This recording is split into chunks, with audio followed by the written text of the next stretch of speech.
Yeah, usually. That's awesome. Okay, let's try the microphone. Can you hear me? Yeah, it'll be good. Yeah, I tested it. Okay. Okay, my first question is, on planet Earth, if stand-up comedy evolved in the way that it has, but it's not based on whether people are funny or not, how has it evolved to the point that it's at with these different scenes in different cities? And why aren't the funny people always the most successful? Well, I think it becomes like a group after a while. It becomes a social, I don't know. I think it's this human nature to be cliquey and to kind of get ahead by being cliquey as opposed to getting ahead with content, good content. Clicky, yeah. I find too, like, people do things that have worked for other people, so they don't really want to change the game plan. Like, the hardest thing breaking to the scene in Calgary was just getting to know other comics. A lot of them were really standoffish and not willing to help or even give you, like, any feedback. Yeah, so, like, if you have a really good joke and you get into a scene like Calgary or New York, do you think that that really good joke or that really good set is enough to propel you through?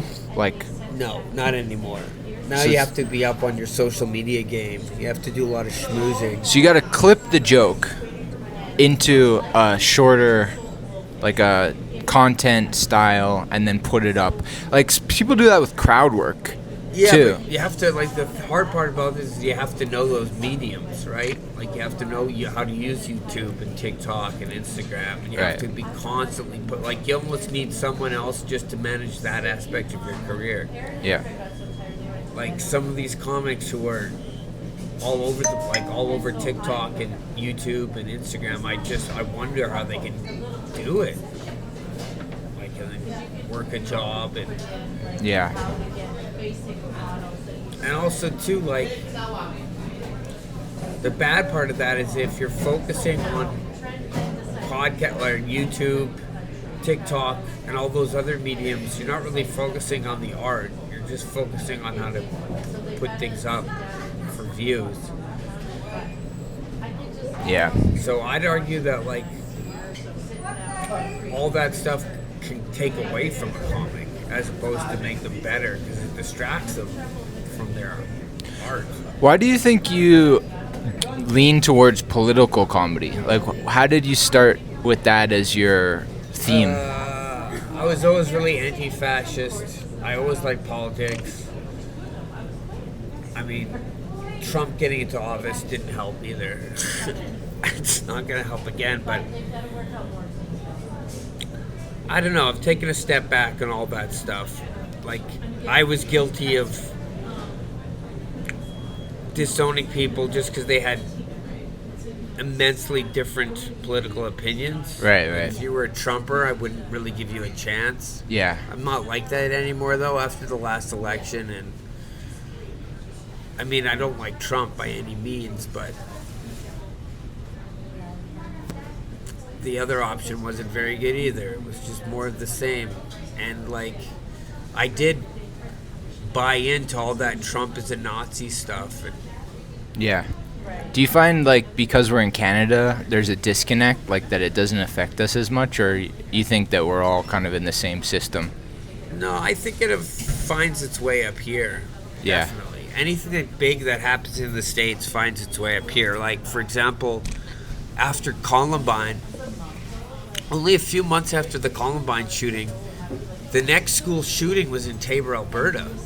Just a couple months later, and he was inspired by the Columbine shooter. Copycat.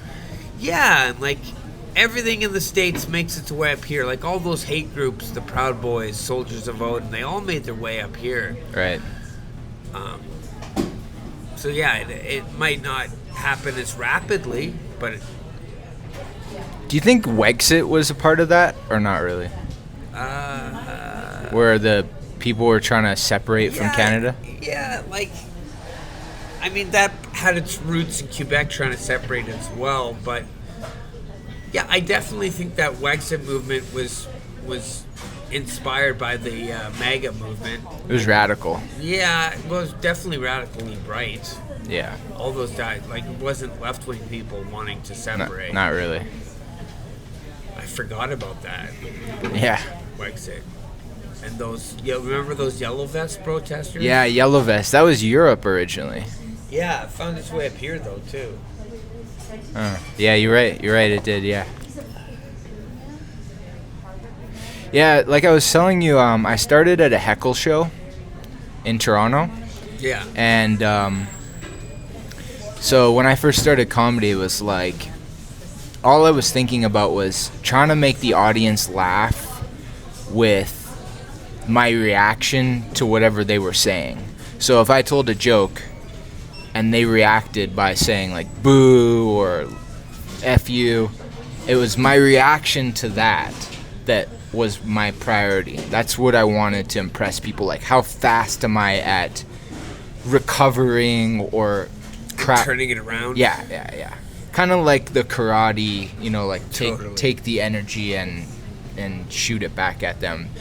And so originally, like, I only had a couple jokes because what would happen at this heckle show is, like, after a joke or two, the crowd would just take on a life of its own, and like the topics would kind of go in different directions, and it wasn't really within your control what was being said anymore. Yeah. And if you only have 5 minutes, then by the end of the 5 minutes, you're just trying to like get back to your third or fourth joke. Yeah. So that was my introduction to comedy, was like, oh, this is how audiences are. It's So not you a kind of started off with crowd work. yeah, basically. Yeah. See, that's something I've never really done is crowd work. Yeah, and it's sort of sad, I think, because the Calgary comedy scene, there's places here that dissuade you from doing crowd work. Yeah. And to me, like, that really changes the vibe of a show when you try to control the dynamic that way. To control the art. Yeah. Crowd work is one of those things, like you were saying, the clips on Instagram and online. Like, there are comedians I'm watching now online that are just crowd work. They try to get a crowd work clip. Yeah. That's all they're doing. Like Stavros does a lot of crowd work. There's a few of them, yeah. And that's an interesting style because it kind of makes you wonder, like, do they even write jokes? Like, maybe they don't. I think they know what questions to ask. Yeah, that's the hard part about crowd work, is you got to lead it a little bit. Yeah. Yeah, for sure. Yeah, not something I ever got into. Yeah, it's a different beast. I think, like, the pure joke writers, though, will go down in history as the best comedians, like the Stephen Wrights and Norm Macdonald. Yeah, Norm Macdonald, Mitch Hedberg. Those are like Dave Chappelle. the one-liners where, like, you can tell they wrote that down, they practiced it, they tried it in front of lots of crowds. It's well structured. It's got like the setup, the premise, the punchline, maybe a tag. Yeah.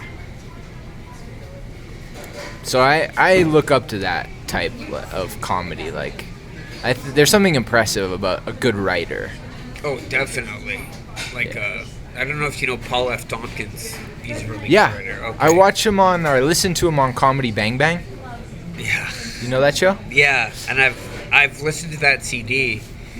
Is that the one where he does the bit about the Spider-Man at the Universal Studios tour? I don't know that one. Okay. All I know about Comedy Bang Bang, because I listen to it, is one of the main styles that they're using of comedy is the fact that you can't see them. They use that to their advantage, as in, like, they'll change their voices but Yeah. it's the same person, and so they'll flip back and forth, or like, I'm slapping you, and then you just hear a whack, so you can't see them, but so they're making all these sounds with their mouths, and they're telling jokes that are of the style of like, well, you don't know what's happening here, so it could be anything. That could be anyone. That could be a girl pretending to be a guy. It could be a guy pretending to be a girl. So I think like that they do that a lot, and it's funny because to me it's funny because they know that you can't see them, so they know that anything they say could be true. They could lie, they could exaggerate. So it doesn't really translate to stand-up comedy, but that show, what's his name? Paul F. Tompkins? Yeah. He's good at that, really good at that. Yeah, he's one of my favorites. And I think that started in radio a long time ago. Definitely. Because in radio, there was the same thing. You don't know what we look like. We could be lying. This could be made up. Any premise could be made up. What comics are you watching a lot right now? I'm listening to a lot of podcasts. Okay. So, like, I like the Legion of Skanks. Is that with... I watch Kill Tony because it's a 1 minute, and I find it weeds out a lot of the bad comedy. It's like you have to bring your best joke because it's only a minute. Yeah, like, I have mixed feelings about Kill Tony. I hate, like, the Rogan verse, but Tony Hinchcliffe is a villain, for sure. He plays the villain in real life, kind of. And I do think people got too upset over that Puerto Rico show. People, yeah, it wasn't a big deal. No. It was weird to have a comedian at that rally. I found that strange. Like, yeah, comedy's shifted now too, though. Like 2 years ago, it was all about being progressive and calling out all that stuff. But now, since Trump won, all those comics are huge. Like all the Roganverse comics, like Hinchcliffe, Shane Gillis, even guys from the Hinchcliffe show, like the Ari Matty. They're all kind of the same. It's all kind of the same kind of place that their jokes are going. Okay, I have to admit something. I'm on a Reddit sub, which is all about Brendan Schaub. Yeah. You know Brendan Schaub? Of course. And I feel guilty when I go on this Reddit and read this stuff because there's like 100,000 people that just rag on Brendan Schaub. He's every single day. Awful. He's awful. He's a narcissist. Yeah, and he's not funny. He's not funny, but he quit comedy. Yeah. Probably because he's not funny. But he's also has his podcast still with the other guy. The Fighter and the Kid? Yeah. And he's just like everything he talks, he lies all the time. He's loud, he's obnoxious. And it's not for the sake of comedy. Like, I don't mind a lie if it's like obvious that it's a joke. He's lying seriously as like I want you to think this about me. And for some reason I have a problem with that. But I feel guilty when I go on this Reddit sub because it's so hateful. It's like everything he does is picked apart. It makes me feel bad. Yeah. I don't know why. Yeah. I don't like to being a hater. There's something that feels bad. No, and I about got it. caught up in that trap too. Yeah. Like even locally, I found a lot of local comics, like not just their material, but like their merch distasteful. But I don't care about any of that stuff anymore. Well, I know the feeling because locally there's this thing going on where you're competing for stage time. And so there is this aspect of like, okay, that guy got more spots than me. That girl got a spot I could have got or something like that. So you naturally tend towards this idea of competition. And if you're not careful, it can become like you compare your material to their material. Yeah. Totally. But there's naturally in a local scene, you're competing for stage time. You can't really help that. That's just the way it is. You are competing, but here there's no communal aspect of it. People are very standoffish, very cliquey. Yeah, I think it's like that everywhere. Yeah, maybe. I've heard Edmonton was better though.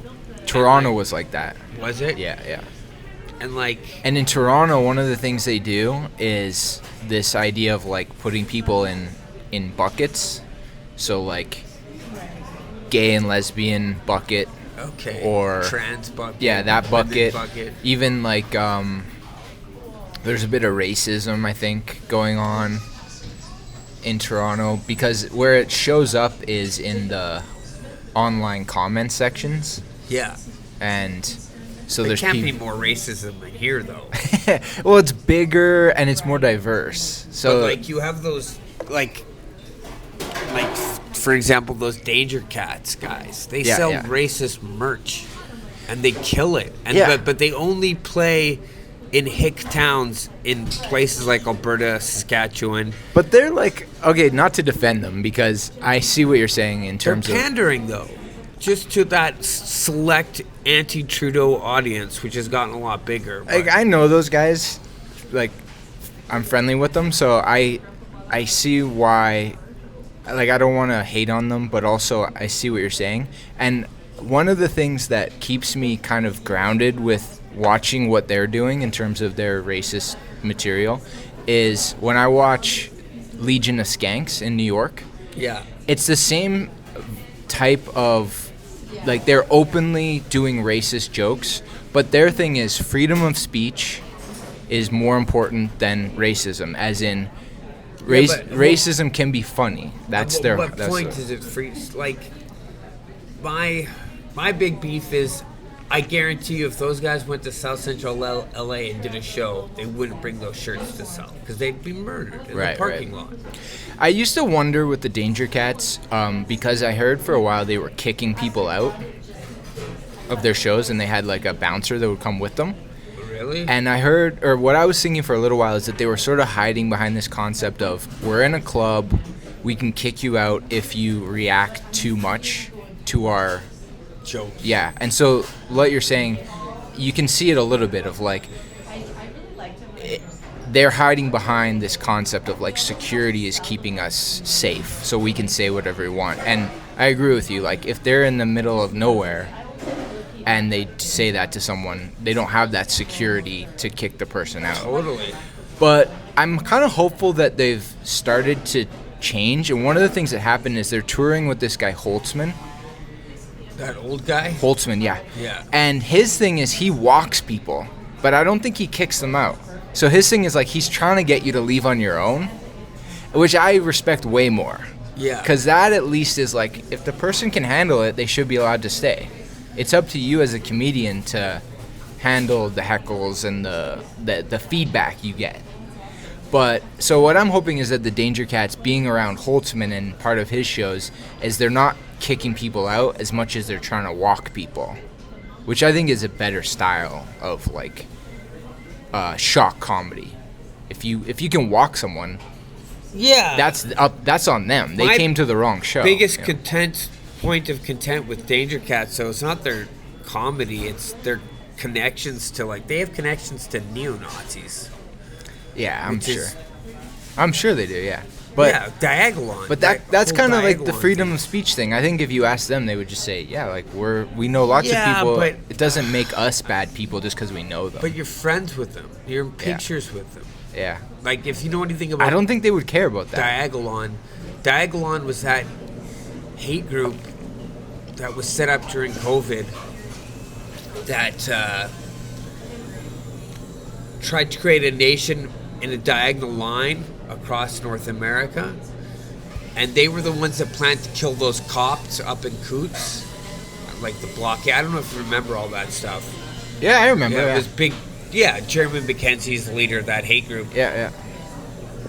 Danger Cats are part of that group, Diagolon. That's the only point of contention that, because I don't want to, not that I'd be on the same bill as those guys, but I wouldn't want Nazis in my show. I have trans friends. You know what I mean? I'm not defending things they do wrong because I'm sure they're not like Yeah. perfect people. But I'm what sure they what- don't even believe half the shit. What I'm saying is that they probably would interview those people or tell or have them in their audience and be around them, and they think of it like this man on the street concept of like you can interview someone and not be with them. That concept of like third party journalism It's or not like that though. Like Yeah. they're friends with these guys.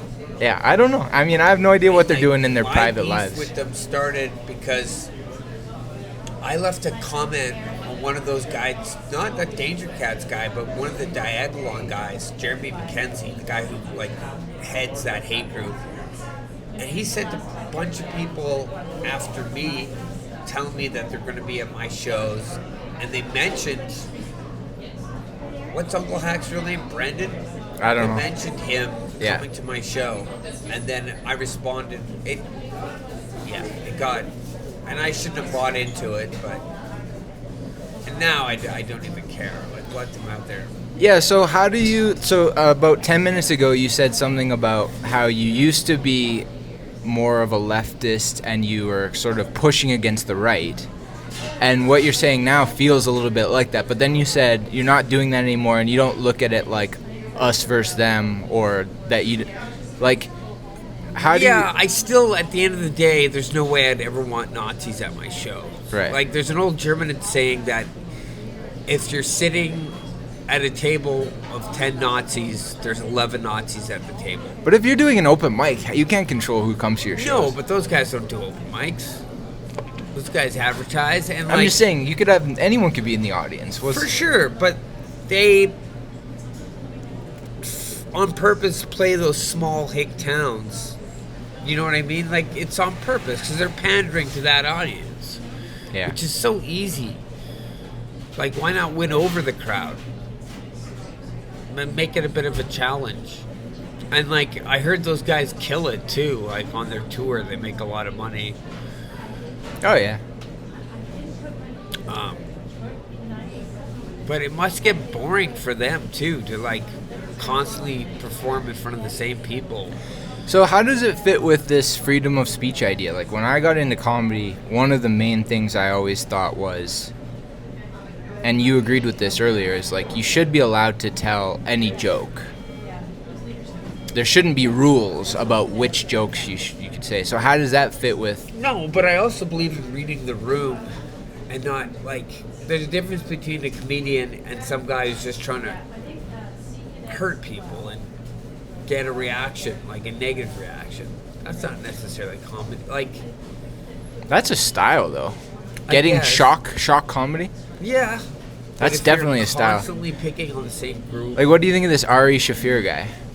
Because he's doing, like, Kobe Bryant jokes the day he died on Yeah, he's Twitter. one of the Rogan dudes. Yeah. Yeah. And his whole thing is shock comedy. And he's huge.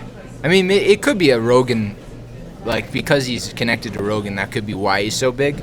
But I kind of also look at it like his style does something to... He gets a reaction, which is part of why he's huge. Yeah. And a lot of it is shock comedy. Kind of like Gigi Allen, though. Do you know who Gigi Allen No. was? Okay, he was a shock rocker who would, like, poop on stage. Yeah. So do you think that stuff is funny, or you think it's, like, too far? I have a bunch of his records, so I couldn't really say it's too far.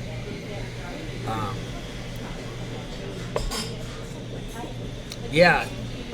If you don't know who he is, there's a really good documentary on YouTube called Hated, and it's all about Gigi Allen. And they're with him when he dies halfway through the making of the film. But the guy who made that movie was Todd Phillips, the guy who made The Joker, Hangover, Road Trip. That was his first student film, and it's amazing. And like, that's a good film to watch when you want to analyze what's going too far, what's the line of art and shock value. Yeah. Okay, I'll give you an example. So when I listen to or watch Legion of Skanks, the New York group, Yeah. so they have their podcast. They do stand-up, obviously. And then they have this thing, Skank Fest, which is like a festival which tours around. And sometimes one of the main guys, Louis J. Gomez, Yeah. he'll say this thing, which is that we have core values. and it's kind of a joke, but it's not really a joke because he says it all the time, and they enact these core values, and the core values are racism, retardation, and rape. And I don't know if I can say that word on YouTube, but anyway. So when he says those are our core values, the point I hear him making is that freedom of speech dictates that we should be allowed to talk about those three things, and that if you make a comment about those three things, it can be a joke. You might not support being racist, but you can make a joke about racism. Yeah. Yeah. No, I agree. Yeah. And like, yeah, because I got in trouble like 3 or 4 years ago from doing a Bill Cosby impression at work. At work? Yeah. See, doing jokes at work, I got in trouble for that too. That is just a Bill Cosby. But HR will find you. Yeah. HR is very. I was working at Broken City, but Okay. one of the bartenders didn't like it. Yeah, yeah. And like, I wasn't making fun of the way black people talk. I was making fun of the way Bill Cosby talks. Right. Like, and Very distinct voice. yeah. Yeah.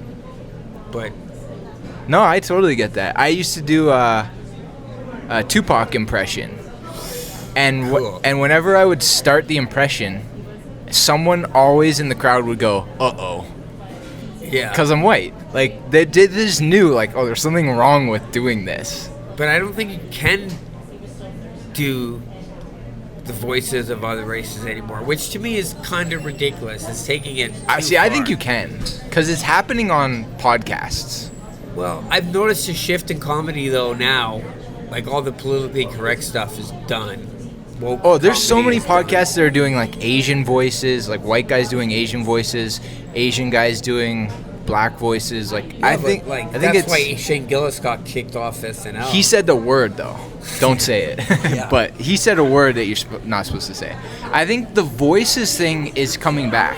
It seems. yeah. It seemed like it went away. There was this push towards no more impersonating other races, and now I feel like it's coming back in terms of like, okay, you can't stop people from doing impressions. Like, I don't think you should have gotten in trouble for doing Bill Cosby impression. I think that's ridiculous. But it's work. It It's was at HR. work, yeah. That's where. I was just another bartender, but still. Yeah, like, no, but any workplace has way different rules. It's like workplaces are. I'm watching this show right now called Severance.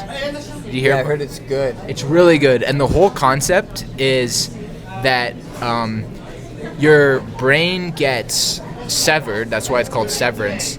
And when you're at work, you don't remember anything that happens at home, and when you're at home, you don't remember anything that happens at work. So you have a chip in your brain that separates the two, and right when you go into work, it switches over. And when I first started watching it, I'm like, oh, this is sci-fi bullshit. And then I was watching it kind of like, oh my God, I've been doing this for 20 years.